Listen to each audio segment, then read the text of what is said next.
ஓம் சாந்தி. எல்லாரும் குஷி குஷியாக இருக்கிறீங்களா?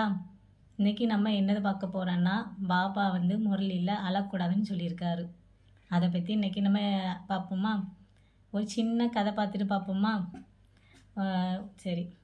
ஒரு துணியெல்லாம் துவைச்சி கொடுப்பாங்கல்ல சலவை தொழிலாளி, அவர் வந்து ஊர்லலாம் போய் துணியெல்லாம் எடுத்து ஆற்றுல போய் துவைச்சிட்டு காய வச்சு அதை ஒரு பெரிய மூட்டையாக கட்டி எடுத்துகிட்டு வராரு. எடுத்துகிட்டு தலைமையில் சுமந்துட்டு நடந்துட்டு வராரு. அந்த விளையாட்டு ஒரு மாட்டு வண்டிக்காரர் வர்றாங்க.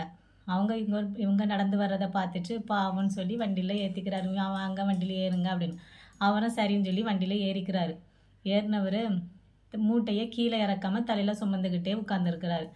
அப்போ அந்த வண்டிக்காரர் கேட்காரு, மூட்டையை ஏன் தலையில் சுமந்துட்டு இருக்கீங்க, கீழே இறக்கி வைங்க அப்படின்னு கேட்குறாங்க. இல்லை நீங்கள் எனக்கு இடம் கொடுத்ததே பெரிய விஷயம், அந்த மூட்டையை ஏன் நீங்கள் சுமக்கணும், அதை நானே சுமந்துக்கிறேன் அப்படின்னு சொல்கிறாரு. அப்போ அந்த வண்டிக்காரர் சொல்கிறாரு, இவர் என்ன முட்டாளா, அந்த மூட்டையும் சேர்த்து வண்டி தானே அந்த வெயிட்டை சுமக்குது, அது கூட தெரியாமல் அவன் தலைமையில சுமந்துட்டு வரானே அப்படின்னு நினைக்கிறாரு.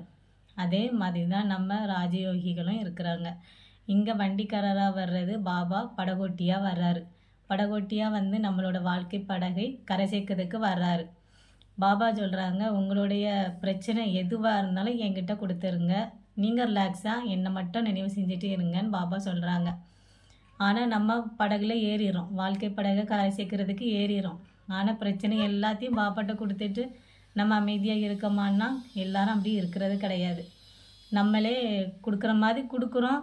ஆனால் அந்த பிரச்சனையை தான் தலையிலே சுமந்துக்கிட்டு ஐயோ இப்படி நடக்குதே அப்படி நடக்குதே அப்படின்னு நினச்சிக்கிட்டு நம்மளே அந்த பொறுப்பை ஏற்றுக்கிறோம்.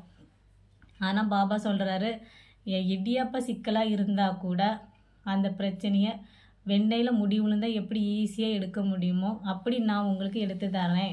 என் மேலே முழு நம்பிக்கை வச்சு என்கிட்ட ஒப்படைச்சிட்டு நீங்கள் அமைதியாக இருங்க அப்படி சொல்கிறாரு. நம்ம அதுக்கு பாபாட்ட கொடுத்துட்டு நம்ம அமைதியாக இருந்தாலே போதும்.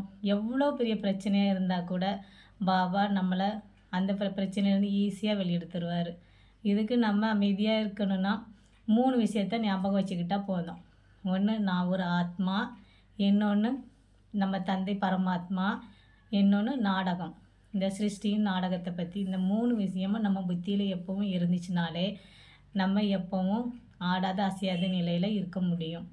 பாபா சொல்கிறாரு, உலகமே தேடிட்டு இருக்க கடவுள் நான் உங்களுக்கு அப்பாவா இப்போ உங்களுக்கு உதவி செய்ய காத்துட்டு இருக்கேன். நீங்கள் தான் என்னை கூப்பிட மாட்டேங்கிறீங்க. நீங்கள் கூப்பிட்ட அடுத்த செகண்டே வரதுக்கு நான் உங்களுக்கு உதவி செய்ய காத்துட்ருக்கேன்னு அப்பா சொல்கிறாங்க. அதை நம்ம புரிஞ்சுக்கிட்டு பாபாக்கிட்ட ஒப்படைச்சிக்கிட்டு இருந்தோன்னா நம்ம குஷியாக இருக்கலாம். பாபா பக்கத்தில் இருந்து நம்ம குஷியை அனுபவம் பண்ணலை அப்படின்னா நம்ம முட்டாள் தானே. பாபா அதையும் முரளியில் ஒரு நாள் சொல்லியிருக்காரு, நானே உங்களுக்கு உதவி செய்ய காத்துட்டு இருக்கேன், உங்கள் பக்கத்திலே இருக்கேன், ஆனால் நீங்கள் என்ன அனுபவம் பண்ணலன்னா நீங்கள் முட்டாள் தான் அப்படின்னு பாபா கூட ஒரு முரளியில் சொல்லியிருக்கிறாரு. அதனால் நம்ம எப்போவுமே பாபாக்கிட்ட எல்லா ப்ரெஷரையும் கொடுத்துட்டு நம்ம அமைதியாக ஆயிடணும். இன்னொன்று, நம்ம அழுகிறோம் அப்படின்னா நம்ம அடுத்த கல்பத்தில் ராஜாவாக ஆக போகிறோம். இப்போ பிராமணனாக இருக்கும்போது நம்மளுடைய சமஸ்காரம் எப்படி இருக்கோ இந்த சமஸ்காரத்தை தான் நம்ம இப்போ அங்கே ராஜாவாக ஆகிறதுக்கு அந்த சமஸ்காரத்தை தான் எடுத்துகிட்டு போகிறோம். அப்போ இப்போ நம்ம அழுதுகிட்டு வாங்கிட்டு இருந்தால் ராஜாவாக ஆக முடியுமா? பிரஜையாக தான் ஆக முடியும். அதனால ராஜா எப்படி இருப்பார், எந்த நிலையிலையும் கலங்காமல் இருப்பார்.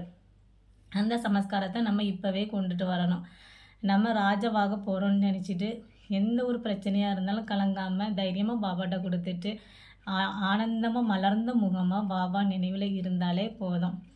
பாபா எப்போவும் நம்மளுக்கு உதவி செய்ய காத்துட்ருப்பார். அந்த இது எனக்கு வாழ்க்கையில் கூட நடந்திருக்கு. இவ்வளோ நாளாக 8 வருஷமாக ஞானத்தில் வந்தோம். நான் வந்து பாபாக்கிட்ட முழுசாக பொறுப்பை ஒப்படைக்காமல் நான் எங்கள் வீட்டு ஆத்மாவுக்கு பயந்துக்கிட்டே இருந்தேன்.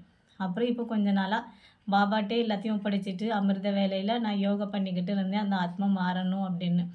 இப்போ எங்கள் வீட்டு ஆத்மா ஞானத்துக்கு இருக்கிறதுக்கு எந்த தனியும் சொல்லலை, ஞானத்திலே இருந்துக்க அப்படி சொல்லிட்டாங்க. அதனால் பாபாவுக்கு ரொம்ப நன்றி பாபா. தேங்க்யூ பாபா. ஓம் சாந்தி. தேங்க்யூ பாபா.